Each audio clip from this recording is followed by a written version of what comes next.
The Supreme Court heard oral arguments this week in two closely watched cases involving whether males may compete on female school sports teams.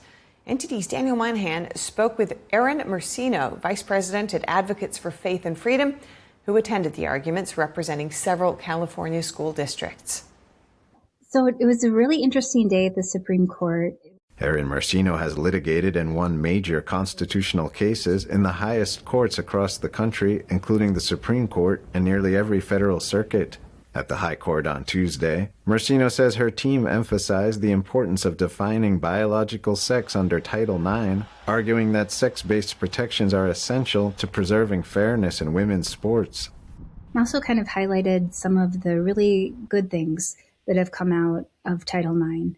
And that would be all of the advancements for women in the workplace, the huge percent of Fortune 500 female CEOs competed in sports as they were growing up and in school. And so we've seen really amazing things that have happened because of female participation in sports and having their own protected teams. So an area where they can succeed and have fair competition.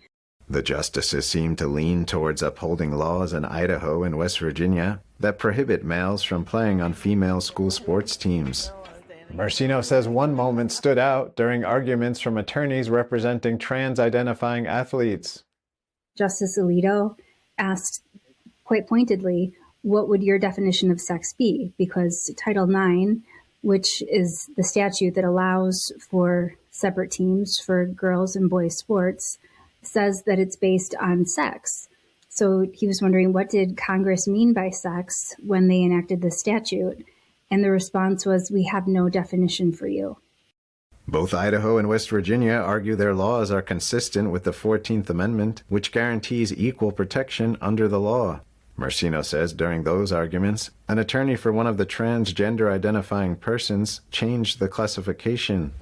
So the transgendered individual's attorney changed the classification from being all transgendered students to only transgendered students who had gone through a mitigation process of taking hormones for a period of time and only had a certain level of circulating testosterone, where according to their theory, that athlete would no longer have a performance advantage in athletics.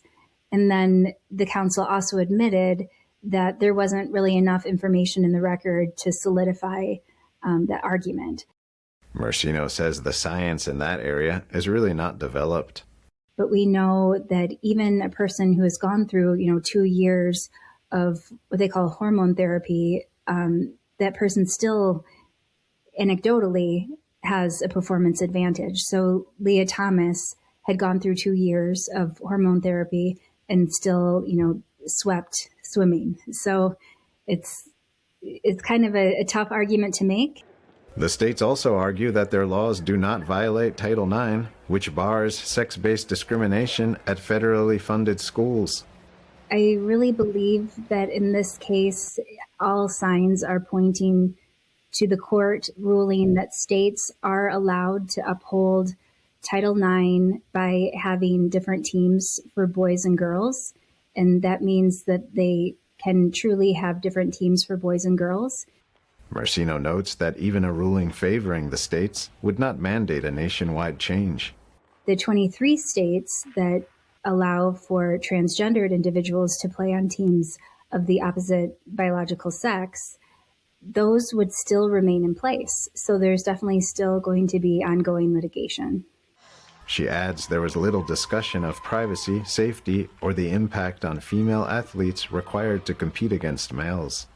A decision in both cases is expected by the end of June. Daniel Monaghan, NTD News.